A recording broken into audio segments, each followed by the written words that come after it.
Mesdames, Mesdemoiselles, Messieurs, bonjour. Vous parvenez sur le circuit de Monaco au moment où les pilotes viennent d'achever leur tour de reconnaissance. Et je préfère vous le dire tout de suite, il a enfin fait son apparition. Tout le monde le guettait avec la même ardeur que mettaient il y a quelques jours les minettes pour attendre Jacques Dutronc et son fidèle adjoint Simon Zakarian, le playboy d'Alfortville, à la sortie de l'hôtel de Paris. Il s'agit bien sûr du soleil, ornement indispensable avec de la principauté. C'est dans une ambiance vraiment électrique que va débuter ce 29e Grand Prix. Des dizaines et des dizaines de milliers de spectateurs, des Italiens, des Français, des Suisses surtout, sont venus encourager leurs favoris. Et c'était vraiment une vision surprenante que d'observer la nuit dernière des milliers de personnes dormir dans des sacs de couchage sur les gradins des tribunes. Une victime de la pluie, l'Italo-américain Mario Andretti, qui n'a pu se qualifier, n'ayant plus tourné, partant sec. Nous sommes à quelques secondes maintenant du départ et en première ligne, à la meilleure place à la ligne de départ, à la gauche de votre écran, le super favori Jackie Stewart sur Tyrrell Ford, qui a à ses côtés Jackie X sur la Ferrari numéro 4, tandis que l'on trouve en deuxième ligne Chris Amon sur Matra numéro 20 et Joe Seifert sur la BRM numéro 14. Amon qui a eu quelques ennuis déjà tout à l'heure au début du tour de reconnaissance, et il semble que ces ennuis sont en train de s'aggraver puisque les mécaniciens de Matra sont en train de pousser la voiture d'Amon devant les stands. Le Grand Prix malheureusement risque fort de commencer sans Chris Amon. C'est bien malheureux étant donné qu'il avait une toute première chance. Voilà, c'est parti.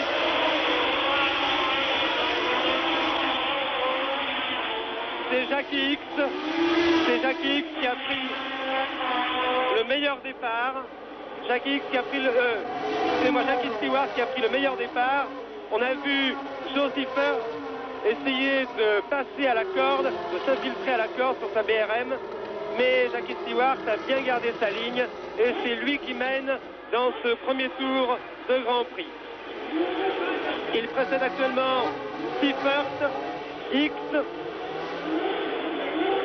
Et il s'agit maintenant de savoir si les principaux rivaux de Stewart vont réussir à tenir la roue du maestro écossais. Voici Chris Amon qui part maintenant. Chris Amon qui part avec environ 25 secondes de retard. C'est bien malheureux car vraiment Chris Amon est un garçon extrêmement brillant ici à Monaco où il a toujours fait d'excellentes courses et on l'attendait vraiment pour une place d'honneur. Ça paraît maintenant évidemment fort compromis, il lui risque à se livrer à un baroud d'honneur. Passage de la chicane maintenant. Et l'on se retrouve sur le quai, vous voyez que Stewart, c'était prévu. Stewart fait le forcing devant Seifert, X, Rodriguez. Nous allons vous donner dans quelques secondes un pointage plus précis. Vous voyez Peterson qui essaye d'attaquer Rodriguez pour la 4e place.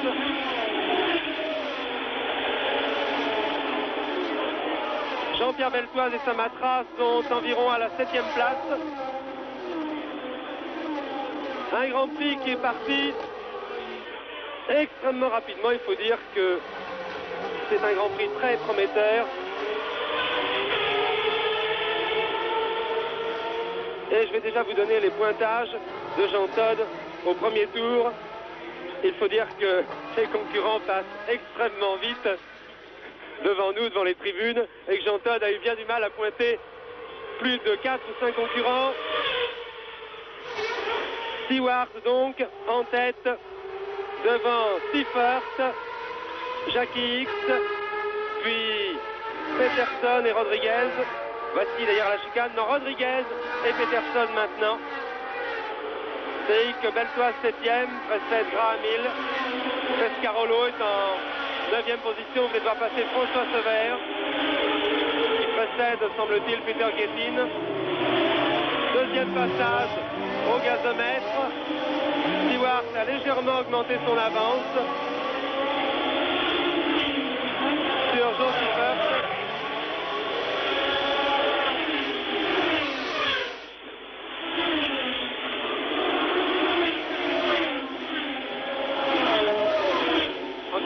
position ici, c'est Rodriguez, suivi par un excellent Peterson.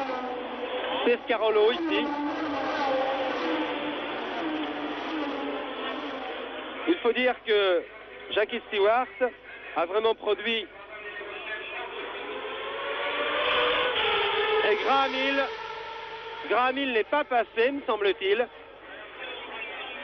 Je n'ai pas vu passer Graham Hill. Il semble qu'il soit arrêté d'ailleurs là-bas au gazomètre. Graham Hill, 5 fois vainqueur du Grand Prix de Monaco et qui serait donc éliminé dès le deuxième tour, alors que beaucoup voyaient en lui un des principaux outsiders de la course.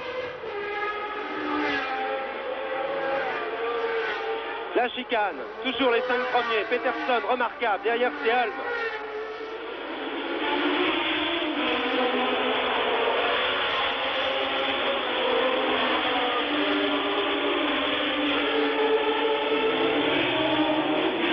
Vous voyez que Seifert et X essayent désespérément de s'accrocher à la roue de Stewart, tandis que Peterson attaque ici Rodriguez. Hulme est 6e, Beltoise 7e, devant Wissel, Peterson, devant Wissel, Pescarolo est sur piste.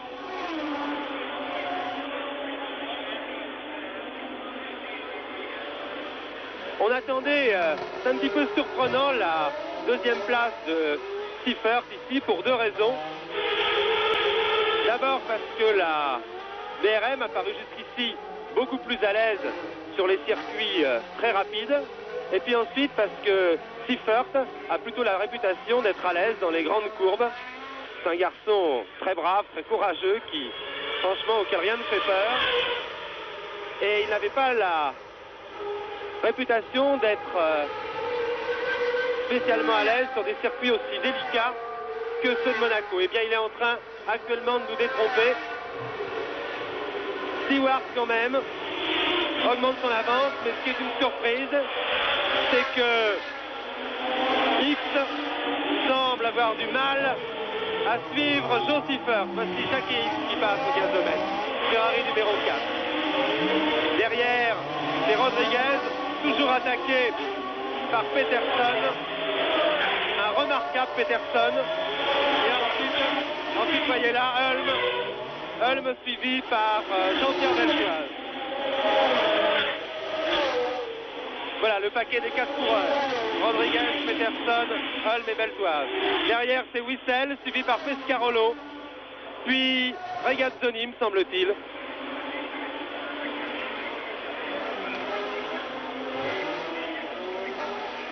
Les essais de ce Grand Prix se sont déroulés dans des conditions très spéciales, puisqu'en effet, le premier jour de la séance d'essai, il y a eu un véritable déluge, de véritables trombes d'eau, et que les concurrents ont pu tourner sur le sec uniquement pendant quelques 60 minutes, pendant 1 heure, durant la deuxième séance d'essai vendredi. Et là, Jackie Stewart, comme je vous le disais tout à l'heure, a vraiment fait une impression considérable sur sa Tyrrell, puisqu'il a laissé ses principaux rivaux à plus de 1 seconde. Samedi, c'est-à-dire hier, il a plu à nouveau, ce qui fait que personne n'a pu améliorer ses temps. Et la principale victime de cette pluie a été, comme je vous le disais tout à l'heure, Mario Andretti, qui n'ayant pu tourner sur le sec, n'a pas réussi à se qualifier, à la grande déception d'ailleurs de toute l'équipe de télévision américaine ABC, qui relaiera demain en différé ce Grand Prix de Monaco aux États-Unis.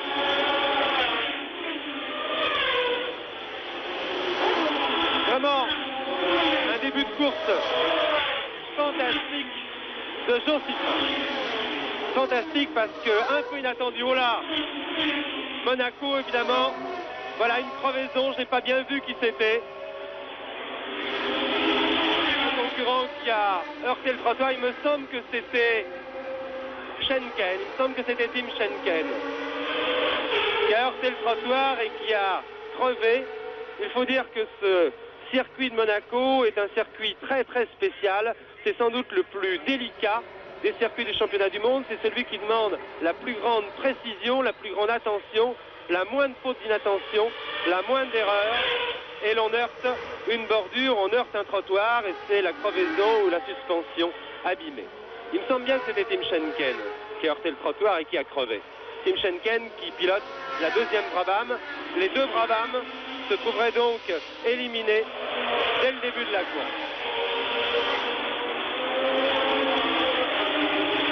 Je vous disais que c'est un circuit qui demandait de la précision, de l'adresse, une énorme concentration dans ces conditions. Inutile de s'étonner de trouver Jackie Stewart en première place. C'est sans doute celui des pilotes de Grand Prix qui réunit le mieux toutes ces qualités. D'ailleurs, Jackie Stewart ne cache pas que ce circuit de Monaco est vraiment son circuit de prédilection.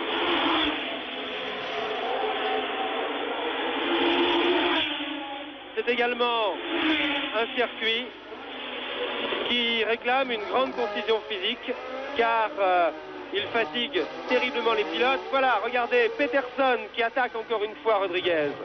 Ensuite, c'est Hulme et Beltoise, un groupe de 4 coureurs qui se bagarrent actuellement donc pour la 4e place derrière Stewart qui est suivi à quelques distances par Seifert et Jackie X.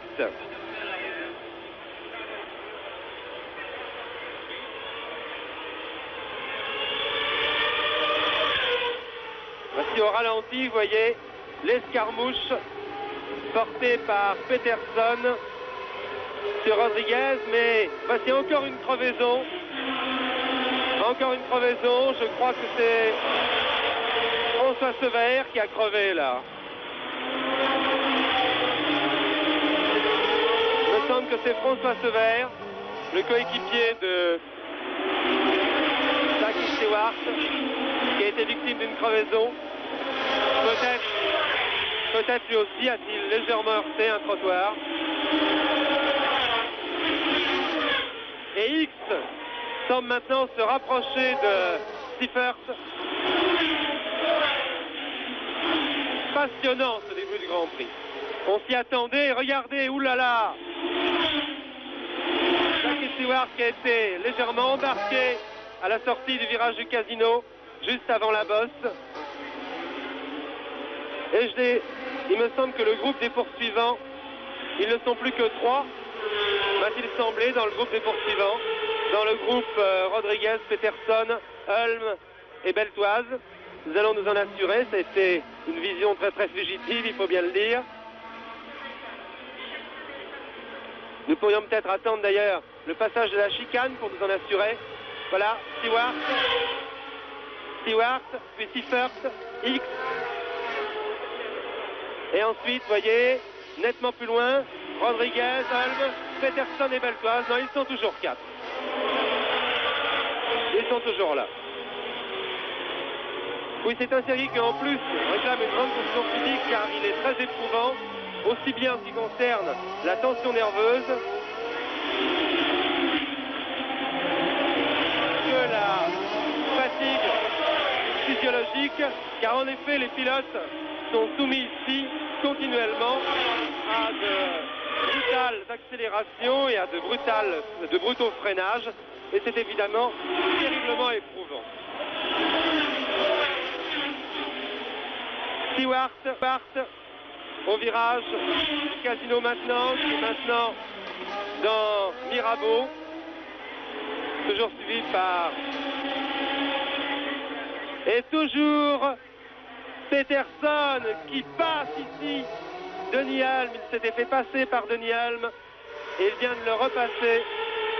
Il avait dû vraisemblablement se faire passer par Denis Hulme au freinage gazomètre. Nous allons revoir... Ah non, nous ne l'avons pas revu au ralenti.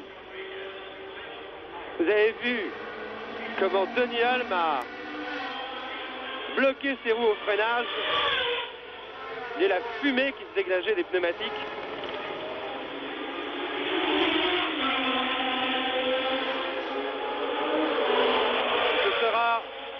Ce sera, Jean Todt, le 9e passage, je pense, de Jackie Stewart. Oui. Au prochain tour, Jackie Stewart passera pour la 9e fois. Voilà, Stewart qui vient de passer pour la deuxième fois et qui est maintenant dans la montée à la sortie de Sainte-Dévote. Une montée qui se prend en cinquième à environ 200 km/h. On aborde ensuite, voici maintenant le virage du Casino avec la bosse qui le suit immédiatement où les voitures décollent et puis l'épingle Mirabeau, l'épingle à droite assez ouverte qui se prend en deuxième à 80-90.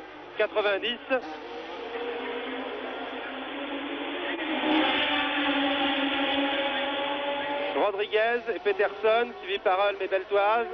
Ensuite, c'est Pescarolo. Pescarolo qui a réussi à passer Rennes-Wissel. On ralentit maintenant le passage de la bosse. Et les voitures qui freinent pour aborder l'épingle Mirabeau.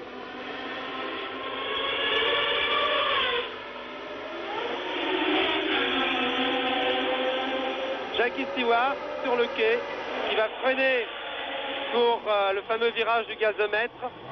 Ce fameux virage où il y avait eu tellement de suspense l'an dernier, puisque c'est là que Jacques Brabham avait perdu la dernière place au tout dernier tour de la course au bénéfice du grand champion que fut Jochenrin, qui avait donné ce jour-là une fantastique démonstration de ses talents. Malheureusement, Jochenrin devait se tuer quelques mois plus tard au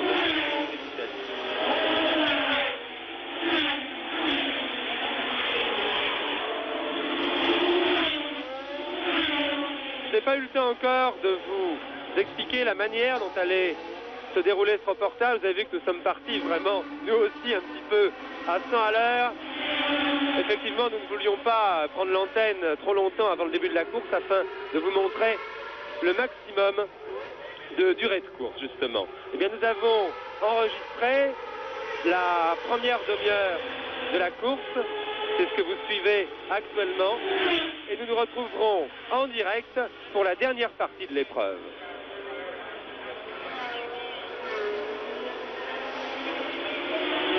C'est-à-dire que je pense que vous verrez les 20-25 dernières minutes de course en direct.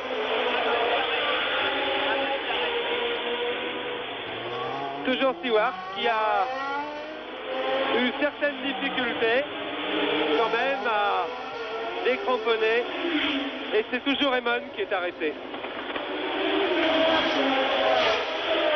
C'est Emon qui semble avoir des ennuis de pneumatique. Voilà, on change une roue sur la voiture d'Emon, tandis que la voiture de Graham Hill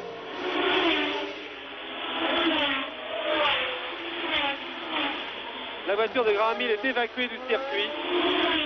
Graham Hill qui a tapé, Graham Hill qui a touché, soit au bureau de tabac, soit au gazomètre. Je ne sais pas très bien, mais au bureau de tabac apparemment. Oui, il a dû toucher à la sortie du bureau de tabac, il a dû toucher le rail.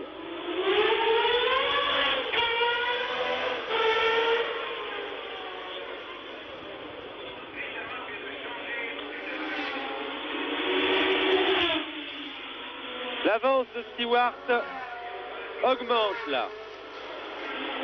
Il faut dire que ce qui fait la force de Stewart, c'est qu'il est capable certainement de suivre le même train, de garder le même rythme d'un bout à l'autre de la course.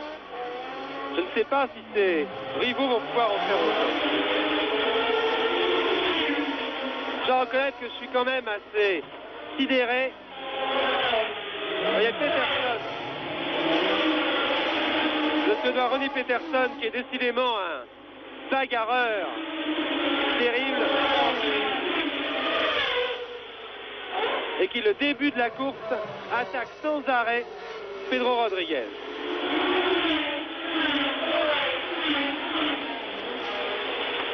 Voici le deuxième et le troisième, Schiffer et X. Et puis derrière, un groupe où ça bagarre vraiment très dur. Allez, regardez Peterson. Peterson qui essaye à droite, à gauche, au freinage. Mais Rodriguez, lui, a les nerfs solides et il ne se laisse absolument pas impressionner par son jeune adversaire. Là, ici, c'est Pescarolo qui précède Rennes-Wissel Ensuite, c'est Regazzoni sur la Ferrari. 20 secondes d'avance, Stewart sur les autres. Voilà, au ralenti maintenant. Regardez Pescarolo. À gauche, à droite. Il faut dire que c'est très très éprouvant pour un pilote d'être sans arrêt attaqué. Et c'est une tactique qu'appliquent bien souvent les coureurs. Même s'ils savent qu'ils n'ont aucune chance de pouvoir passer à un endroit, ils essayent quand même, uniquement pour exaspérer un petit peu leur adversaire et pour le pousser à la faute. C'est terriblement éprouvant d'avoir ainsi quelqu'un perpétuellement derrière soi. On est obligé continuellement de surveiller son rétroviseur. Un arrêt là-bas, un arrêt de Pedro Rodriguez. Pedro Rodriguez qui a occupé la 4e place de la course.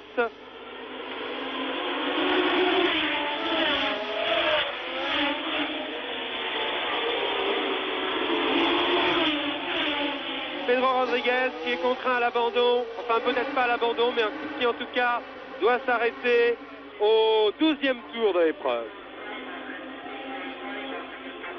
Espérons que le mal qui a affecté la voiture de Rodriguez ne va pas se manifester également sur la voiture de Seifert, car c'est une chose qui arrive souvent dans les écuries. Enfin, ce serait vraiment trop malheureux pour Jean Seifert, qui a été très malchanceux depuis le début de la saison et qui est en train ici vraiment d'affirmer son grand talent.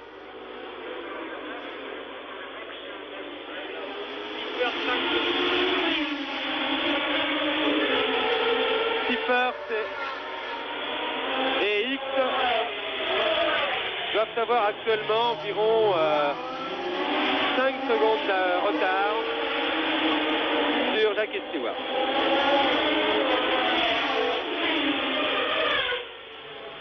Vous savez que le circuit de Monaco est un circuit où il y a souvent beaucoup de casses mécaniques. D'abord parce qu'il y a très souvent de légères sorties de route, de légères touchettes, comme on dit, qui provoquent des abandons. Et puis ensuite parce que la mécanique est terriblement éprouvée ici, notamment les transmissions, les boîtes de vitesse. Et c'est pourquoi il n'est pas rare que l'on trouve un coureur qui est en 5 ou 6e position dans les premiers tours, en tête à l'arrivée. C'est ce qui s'est passé en tout cas l'année dernière. Jochen Rindt n'occupait guère que la 8e place dans les premiers tours de la course, et c'est pourtant lui qui a remporté l'épreuve. Certains sont donc partisans ici d'une course d'attente, si on peut appeler ça ainsi, car il faut quand même aller très vite pour se tenir en 4e ou 5e position. Seulement, ce qui pourrait peut-être faire un petit peu infirmer cette position, c'est que l'on pensait un petit peu la même chose avant le dernier Grand Prix de s'est couru, avant le Grand Prix d'Espagne à Barcelone, sur ce tracé qui ressemble relativement au tracé du Grand Prix de Monaco. On s'attendait également à beaucoup de casses en tête de la course. Or, il n'y a eu qu'un seul abandon parmi les hommes de tête, celui de Regazzoni. Stewart, X, Simon, Rodriguez, Holm, Beltoise, qui ont terminé dans cet ordre, ont conservé leur position pendant pratiquement toute la durée de la course. Voilà au ralenti, Jacques Stewart, le meilleur pilote de Formule 1 actuel, incontestablement. Graham Hill rentre à pied à son stand, le sourire aux lèvres. Sans doute le prince régné, la princesse Grace vont-ils lui adresser un petit geste amical. C'est en effet une vieille connaissance pour eux, puisqu'il a gravi 5 fois déjà les marches de la tribune princière pour se faire remettre le trophée du vainqueur.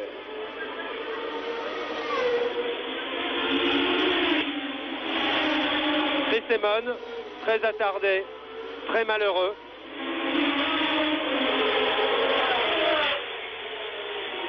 Après les ennuis qu'il a connus au début de la course. Et ici, X qui s'est rapproché de Seifert. Toujours Stewart. Voilà. Seifert et X qui,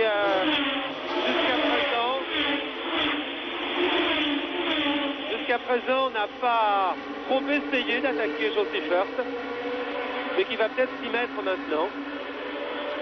X a sans doute constaté qu'il ne pouvait absolument pas suivre Jackie Stewart. Et dans ces conditions, il s'est peut-être dit qu'il était inutile d'attaquer trop tôt Jean Seifert, qui d'autre part mène un train d'enfer. Et X se contente peut-être donc actuellement de suivre. Vous avez vu Stewart. Voici au freinage du gazomètre maintenant Seifert et X. Jackie X également une des vedettes du circuit de Monaco. Jackie X avoue nettement sa préférence pour les circuits rapides, pour les grandes courbes, mais il n'empêche qu'il est toujours très à l'aise sur des circuits spineux et délicats comme celui de Monaco. Il l'a prouvé encore une fois à Barcelone où il a pris la 2e place derrière Stewart. Seifert lui donne vraiment le maximum depuis le début.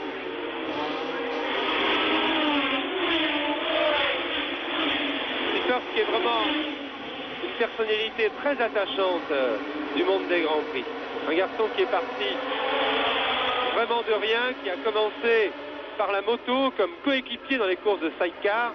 Et Dieu sait s'il faut le faire. Et qui a eu beaucoup de mérite pour arriver au point où il en est maintenant. Il a connu la consécration en remportant le Grand Prix de Grande-Bretagne sous les couleurs de Rob Walker sur une Lotus en 68.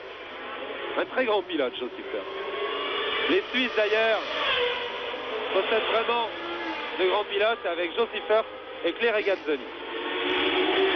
Clay Regazzoni qui court pour la première fois en Formule 1 à Monaco et qui par conséquent n'a pas l'air tout à fait à son aise. Il navigue à la 8-9e place. Le ciel s'assombrit quelque peu. Il faut dire que si la pluie se mettait à tomber, je touche du bois, d'ici la fin du Grand Prix, ça fausserait considérablement, ça modifierait considérablement les données du problème. Vous avez vu Stewart sur les talons de Tim Schenken qui s'est arrêté tout à l'heure et qui s'apprête à doubler. Voilà Stewart qui est là dans le tunnel et qui est maintenant à l'endroit le plus rapide du circuit, environ 250 km/h. Et ici maintenant il faut freiner énergiquement pour aborder la chicane en 3e vitesse. Nous allons attendre les suivants. Une chicane qui est très très délicate. Voilà. Voici les suivants. Seifert et X. Tim Schenken qui va s'effacer pour laisser passer Stewart. Pour laisser doubler Stewart. Il ne passe pas trop facilement, Tim Schenken d'ailleurs. Oui, cette chicane, c'est vraiment très dur. Je vais voir pourquoi tout à l'heure. Bon, il doit commencer à s'énerver un petit peu, là, Stewart. Allons, monsieur Schenken. Voilà, les drapeaux noirs. On agite les drapeaux noirs à Schenken. Laissez passer. Et Stewart a enfin réussi à se débarrasser du sympathique Australien. Je vais donc vous donner les positions au 19e tour de la course, alors que nous abordons donc le premier quart. Nous sont donc le premier quart de l'épreuve. En tête, Jackie Stewart qui précède de 8 secondes Seifert et Jackie X qui sont ensemble. Plus loin, on trouve Ronnie Peterson, Denis Hulme et Jean-Pierre Beltoise qui sont à 17 secondes du premier. Ensuite, Ren Wissel, Henri Pescarolo, Claire Regazzoni, Rolf Stomlen, Emerson Fittipaldi, John Surtees et Peter Gettin. Voici donc les positions au premier quart de la course.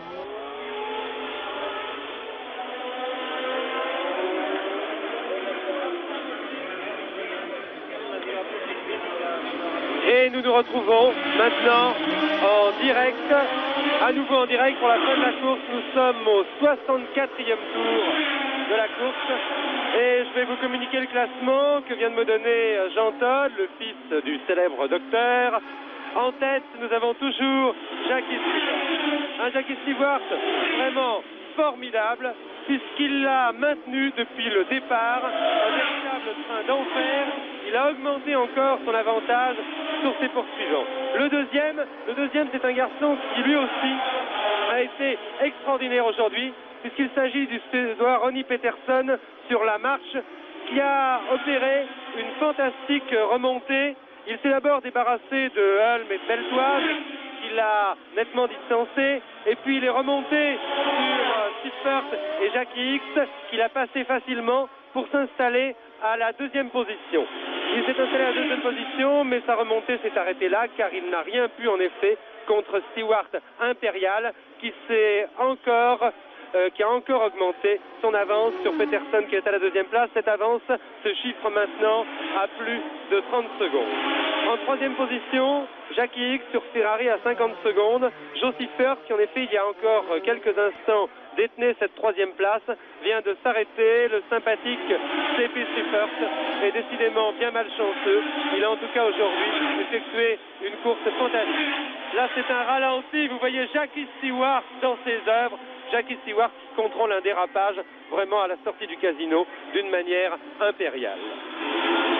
À la quatrième place, on trouve le néo-zélandais Denny Hulme sur McLaren à 1 minute 13 secondes. À la cinquième place, Emerson Fittipaldi qui se trouve lui à un tour. À la sixième place, Rolf Stomlen sur Surtees. À la septième place, John Surtees qui est d'ailleurs dans les roues de Rolf Stomlen. Et à la huitième place, Henri Pescarolo qui est assez loin. Il a été obligé de s'arrêter à la suite d'une promotion. Et Henri Pescarolo est le seul Français restant encore en course. En effet, ce vert a dû s'arrêter peu après le début de la course. Quant à Jean-Pierre Beltoise, qui était fort bien parti et qui était en compagnie de Peterson, qui est maintenant deuxième, eh bien Jean-Pierre Beltoise a connu, semble-t-il, pas mal d'ennuis de tenue de route et il a dû s'arrêter définitivement il y a quelques tours. Il y a un petit peu d'agitation dans la tribune de presse. Là, je vois mon sympathique confrère Daniel Gérard, le plantureux directeur d'Automoto, qui remue beaucoup. Il faut dire qu'il est bien excité car il a fait un concours pronostic et il a pour l'instant les 3 premiers dans l'ordre. Mon cher Daniel, je signale que ce n'est pas encore fini. Il reste en effet 13 tours à couvrir dans ce Grand Prix passionnant.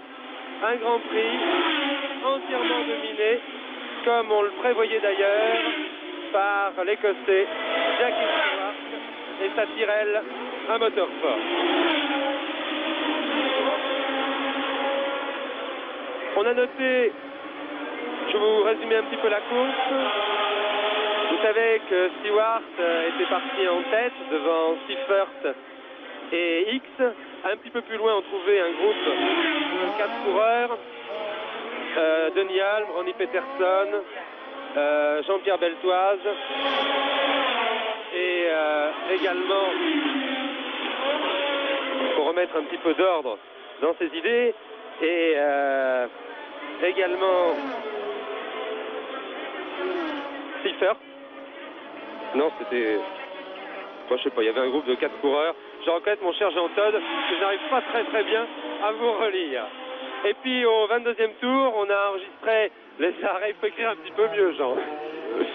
Au 22e tour, on a enregistré les arrêts de Wissel et Regazzoni, qui occupaient alors les 7e et 9e places. Au 3e tour, l'arrêt de Gettin. Oui, cherchez le quatrième, c'était Ronnie Peterson. Ronnie Peterson, ça tombe bien que j'ai retrouvé son nom puisque c'est maintenant que je vous en parlais. Ronnie Peterson, qui à partir du 20e tour s'est détaché du groupe Ulm belsoise pour entamer une remontée sur X et Seifert. Il a doublé au 30e tour et qu'il a ensuite distancé pour occuper depuis une remarquable deuxième place.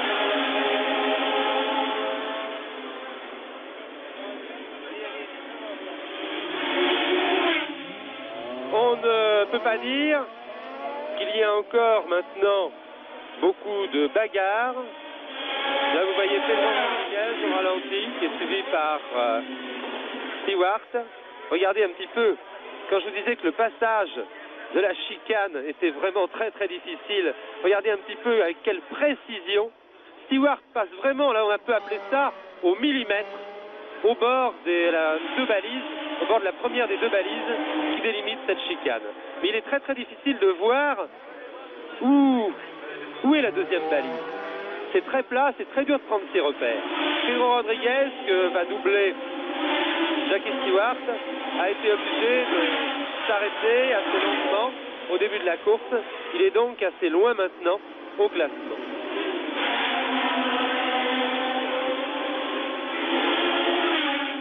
Oui, il n'y a plus beaucoup de bagarres dans la course. Il y a un écart important sépare Peterson de Stewart. X, lui, se trouve à une quinzaine de secondes de Peterson. Ulm est également assez loin de X. Fittipaldi occupe une 5e place également assez nette. Et la seule bagarre actuelle se dispute peut-être entre les deux coéquipiers du team Surtees, c'est-à-dire Rolf Schomlen et John Surtees qui bataillent pour la 6e place.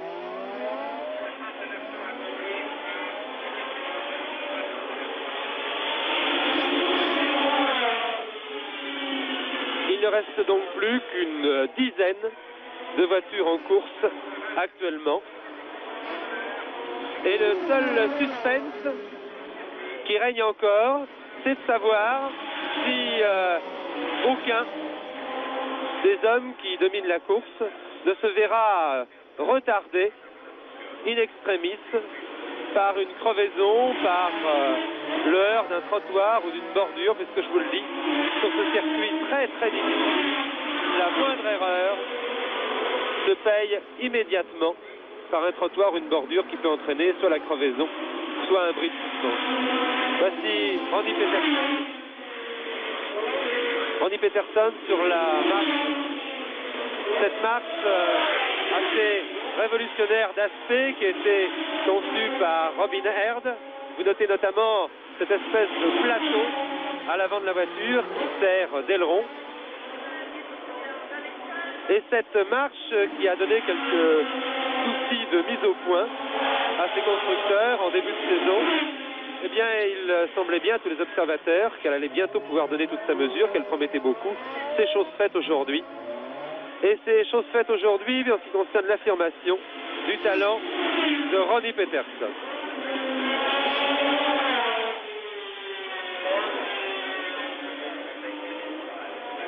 Jackie Stewart, lui, il n'a plus besoin d'affirmer son immense classe.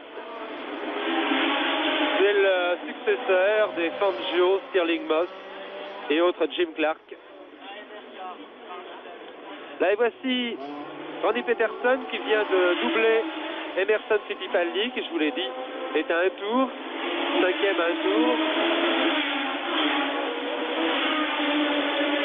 Ronnie Peterson a 28 ans, c'est un grand garçon blond, qui, je vous le signale, mesdames, mademoiselle plutôt, c'est plus prudent, n'est pas marié.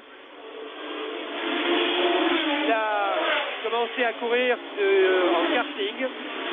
Il a terminé d'ailleurs 3e au championnat du monde de kart en 66. Et puis il a débuté en F3 en 67 où il a eu d'innombrables victoires, dont une d'ailleurs sur le circuit de Monaco.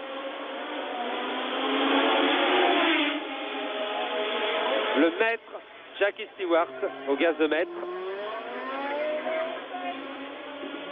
On a aperçu rapidement Graham Hill qui a été très très malchanceux On a aperçu rapidement Graham Hill au virage du gazomètre. Il servait un petit peu, en quelque sorte, il était à l'extrême pointe. C'était la figure de proue du virage du gazomètre. Graham Hill qui va s'y Stewart au ralenti. Regardez la perfection. Vraiment des trajectoires de Stewart. Tout est économisé, regardez. Pas de dérapage inutile, pas de patinage des roues arrière qui provoque une perte de temps. Il accélère toujours au bon moment. C'est vraiment un pilotage pratiquement idéal sur ce circuit de Monaco. Vous avez vu tout à l'heure, à la chicane, ce pilotage au millimètre qui est fantastique. Et Peterson. Peterson qui n'est pas sans rappeler par son style bouillant, généreux, qui n'est pas sans rappeler le regretté Jochen Rindt. Peterson pilote en Formule 1 depuis l'année dernière où Colin Craig lui avait confié une marche. Il avait fini 7e d'ailleurs à Monaco après avoir fait une très grosse impression. Cette année, il est pilote officiel de l'écurie britannique March.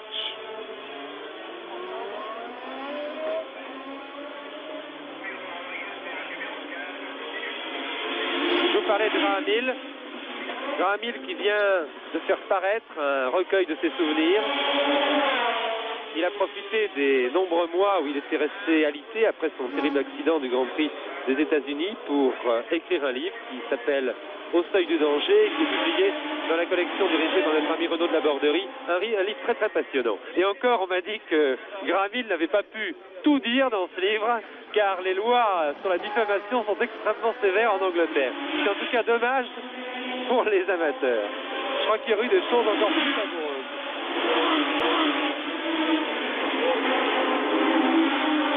Encore 8 tours à couvrir, j'entends. Oui, il reste encore 8 tours à courir avant la fin de la course. Et si Jackie Stewart l'emporte ici, l'écart ne diminue pas entre Peterson. Non, il ne fait qu'augmenter. Combien? Il continue à augmenter. Il est pour l'instant de 40 secondes entre Stewart et Peterson.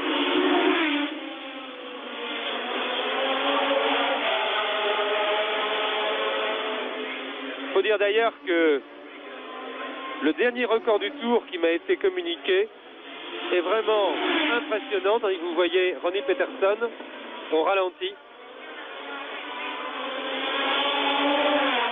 Le dernier record du tour établi par Jackie Stewart au 57e tour, 1 minute 22 secondes, 2 dixièmes.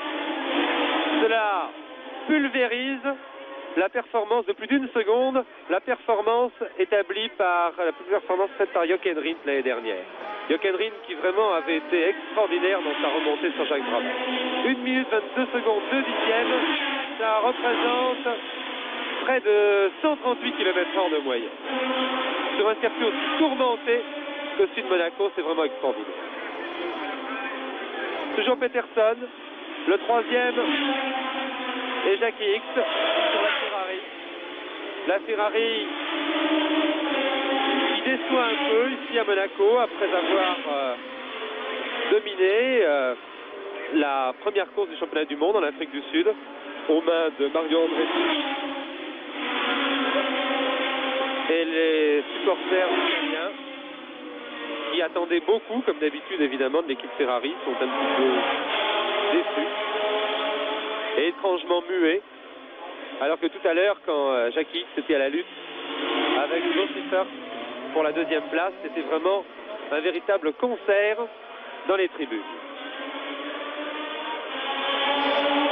C'est-à-dire que depuis le début de la saison, on assiste dans les Grands Prix à une lutte entre les moteurs 8 cylindres, les moteurs V8, c'est-à-dire le moteur Ford Cosworth, qui équipe notamment la voiture de Jackie Stewart, et celle d'ailleurs de Ronnie Peterson, que vous voyez ici, et les moteurs 12 cylindres, qui équipent les Ferrari, dans ce cas-là c'est un 12 cylindres à plat, les BRM qui ont un 12 cylindres en V, et les Matra qui ont un 12 cylindres en V également. Ici ce sont les surpistes.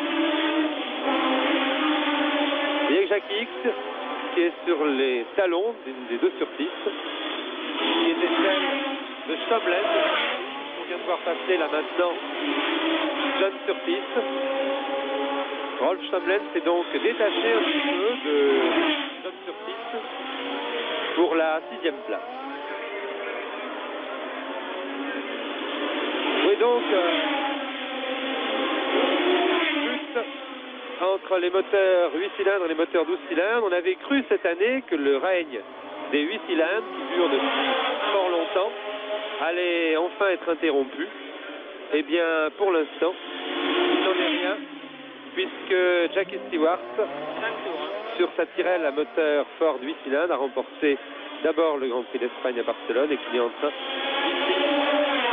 pour l'instant, de signer une deuxième victoire incontestable. Voici Randy Peterson au gazomètre. Randy Peterson suivi par Emerson Fittipaldi sur sa Lotus, mais Emerson Fittipaldi se trouve à un tour de Randy Peterson. Il occupe, je vous le rappelle, la 5e place. Là ici c'est Stomlen qui va être bientôt doublé par Jackie Ickx sur la Ferrari numéro 4. Jackie Ickx qui occupe la 3e place. Et puis c'est Surtees qui est suivi par Schenken qui s'est arrêté plusieurs fois et qui est par conséquent assez loin au classement. Schenken qui pilote la 2e Brabham, un Australien.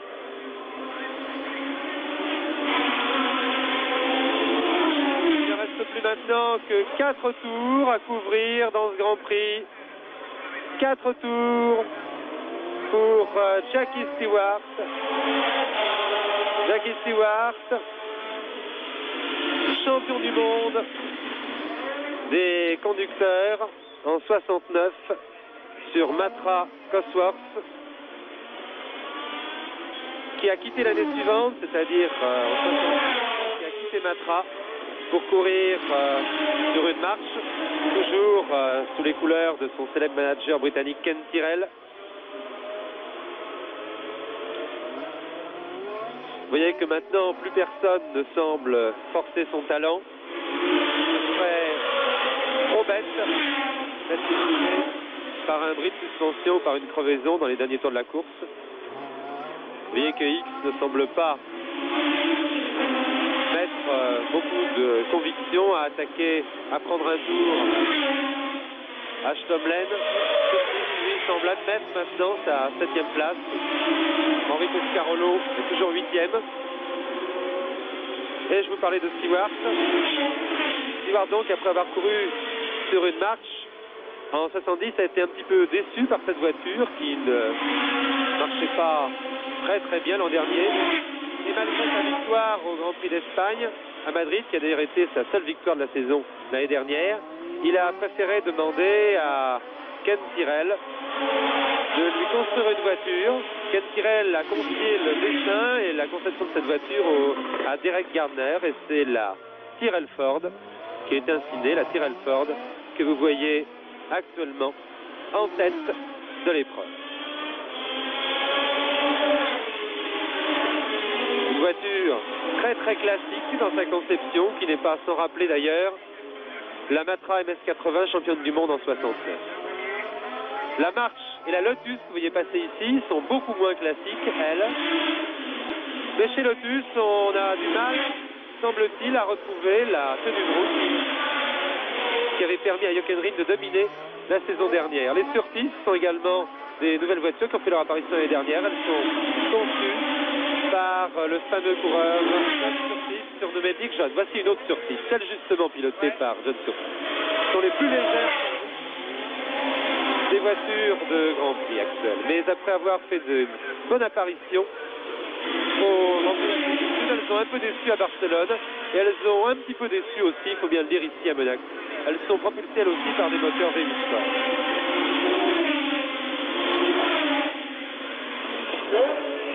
Voilà, c'est la fin du 77e tour.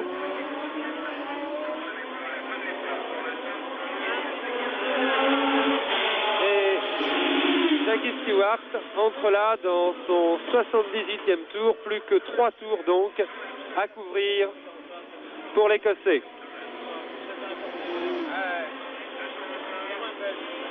Il a été fantastique aujourd'hui. Il a été... Seulement, le problème, c'est que maintenant, à chaque tour, il est fantastique. En ce qui concerne Ronnie Peterson, ici, ça a vraiment été une surprise. On ne l'attendait pas à la deuxième place. Mais maintenant, je crois que si la marche continue à aussi bien marcher, Ronnie Peterson va devenir un habitué des places d'honneur.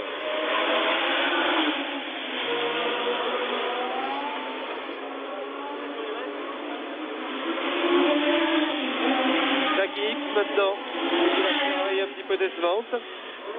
Hier, il y a eu une course de Formule 3 sur le circuit de Monaco. C'est la course de Formule 3 la plus importante de la saison. Je vous en rappelle le résultat. Elle a été remportée par le Britannique Dave Walker sur Lotus devant l'Italien Nadeo sur Tecno, tandis que Depailler et Jabouille sur Alpine Renault prenaient les 3e et 5e places, handicapés par des moteurs nettement moins puissants que ceux de leur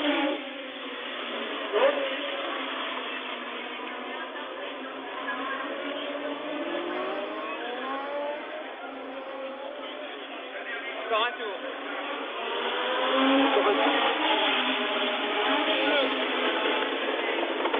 Il ne reste plus maintenant qu'un seul tour à couvrir et la pluie se met à tomber. La pluie se met à tomber pour le dernier tour de la course. Jean-Todd, il reste un seul tour à couvrir à Jackie Stewart pour terminer. Son dernier tour avant de franchir la ligne d'arrivée. Eh bien, vous voyez que le temps vraiment a été, on ne peut plus clément quand même pour ce 29e Grand Prix de Monaco, puisque la pluie a attendu le dernier tour pour se mettre à tomber. Et il faut dire que si la verse avait éclaté à mi-course, cela risquait de changer complètement la physionomie du Grand Prix. En effet, les concurrents auraient été obligés de s'arrêter pour remettre des pneus pluie, du phare. Et puis ensuite, il y a de grosses différences. Vous savez qu'il y a 2 firmes de pneumatiques qui équipent toutes les voitures de Formule 1. Et il y aurait pu y avoir de grosses différences justement entre les pneus pluie mis au point par chacune de ces 2 firmes. Jackie Stewart. Jackie Stewart, qui si les calculs de Jean-Todt sont exacts, et ils le sont presque toujours, va franchir maintenant la ligne d'arrivée. Voilà. Voilà.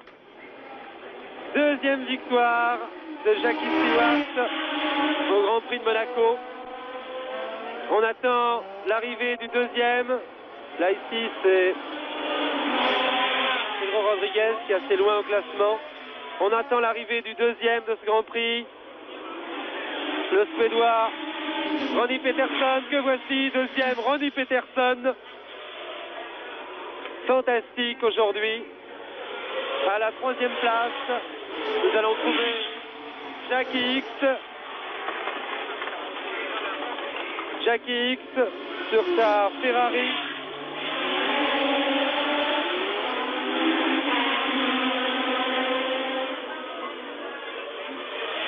Là voici Jackie Hicks qui termine dans le même tour, assez loin du vainqueur, vous le voyez. Le 5e lui est déjà passé, il est à un tour. Le 4e plutôt va arriver, c'est Denny Hulme. La voici Denny Hulme qui franchit la ligne d'arrivée maintenant. Le 5e à un tour est Emerson Fittipaldi.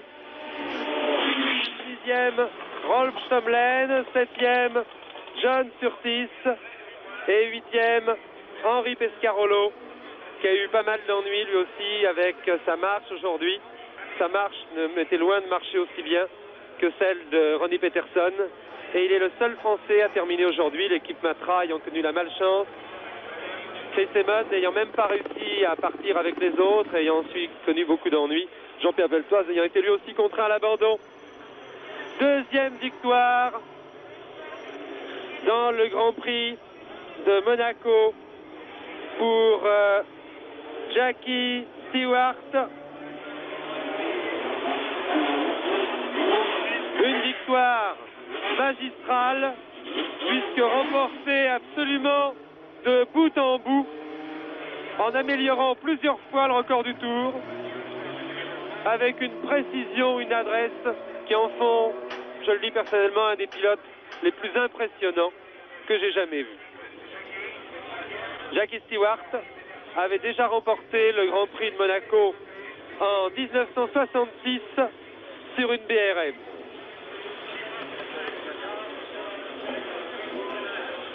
Il a 32 ans et il court depuis 10 ans maintenant, depuis 1961. Il s'est lancé dans la compétition sur les traces de son frère Jimmy, malgré l'inquiétude, malgré les exhortations de ses parents, car son frère justement avait été victime d'un grave accident aux 24 heures du Mans en 1954. Le début de la grande carrière de Jackie Stewart a été marqué par son enrôlement dans l'écurie de Ken Tyrrell en Formule 3 en 1964. Voilà Jackie Stewart qui enlève son casque. Nous allons voir s'il a l'air terriblement marqué. Il n'a pas l'air terriblement marqué. C'est pourtant certainement aussi. Pas trop. Hein. Et sa femme Hélène vient l'embrasser. Regardez la joie de Stewart. Sa ravissante femme Hélène, là c'est Louis Chiron, ancien vainqueur lui aussi du Grand Prix de Monaco. Louis Chiron qui vient féliciter Stewart. Mais Stewart n'a pas l'air trop marqué. Ça, la princesse Grace et le prince Régnier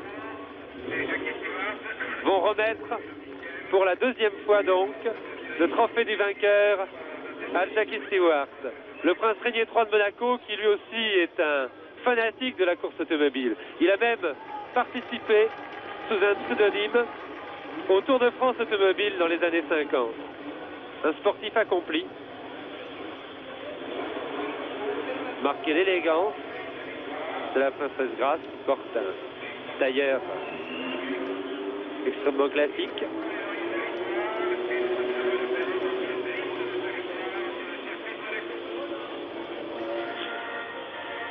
Et c'est l'hymne britannique qui va retentir.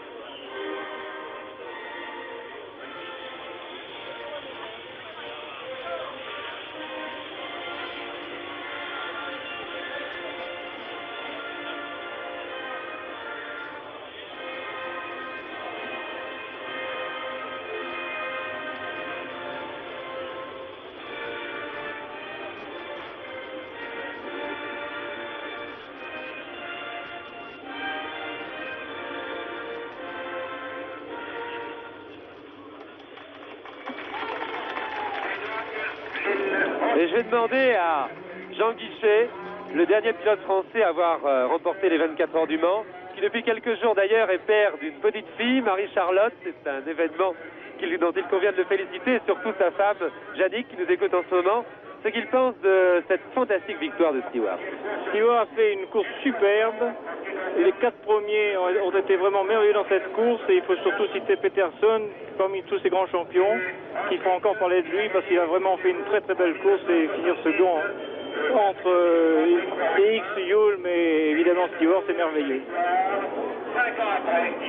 Ce Grand Prix a été marqué finalement par un assez grand nombre de crevaisons. Attendez, je vois Jackie X qui passe là. Je vais voir si je peux l'arrêter. Jackie, oh, Jackie, oui.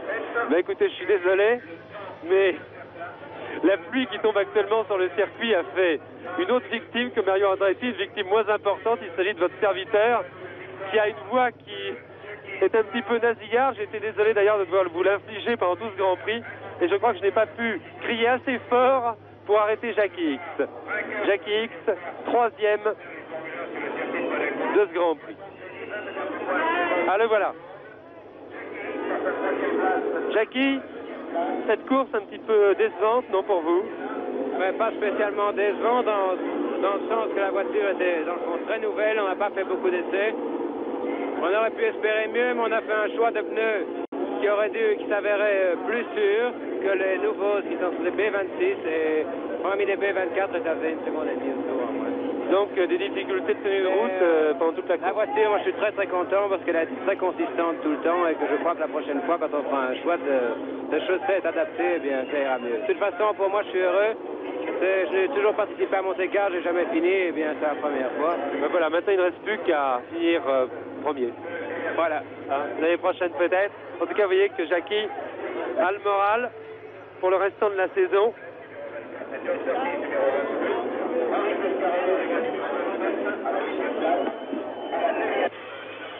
Tandis que Jackie Stewart va entamer son tour d'honneur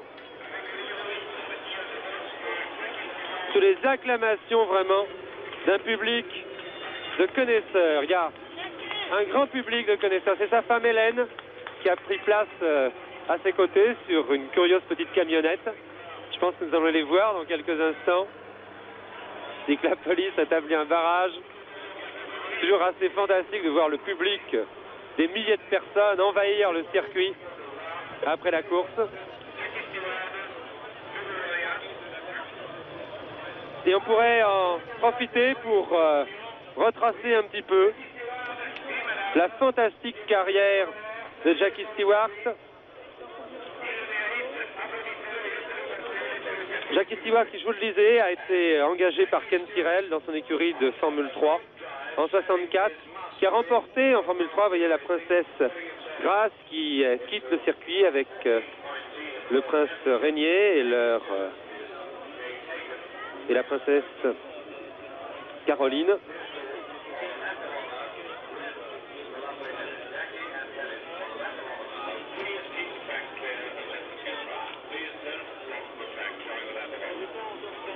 On est un petit peu bousculé ici dans sa tribune de presse. Voilà la famille princière qui quitte donc le circuit. Où il a remporté une incroyable série de 11 victoires sur 13 départs en Formule 3 en 1964. Évidemment, en 65, toutes les écuries britanniques se sont battues un petit peu pour avoir Stewart en Formule 1, Cooper, Lotus, BRM. Et finalement, Jackie Stewart a été rejoint de Graham Hill chez BRM. Et là, dès ses premières courses de Formule 1, il a obtenu des résultats. 6e pour son premier Grand Prix, puis 3e à Monaco, 2e en Belgique, 5e au Grand Prix de Grande-Bretagne, pour remporter en Italie sa première victoire en Formule 1. Jackie Stewart a été assez gravement accidenté au Grand Prix de Belgique à Spa en 66. Il est resté coincé pendant de longues minutes sous sa voiture avec de l'essence dégoulinant sur lui, avec une menace d'incendie. Et il a été très marqué par cet incident. Depuis, c'est un show parti.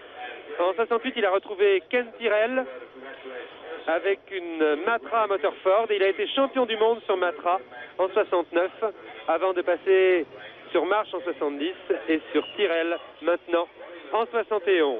Un fantastique champion, incontestablement un des plus grands champions de tous les temps. Je vous rappelle le classement de ce Grand Prix de Monaco. Premier Stewart, deuxième Peterson, troisième X, quatrième Hulme, cinquième Fittipaldi, sixième Stumlen, septième Surtees, huitième Pescarolo. C'était un reportage d'Henri Carrier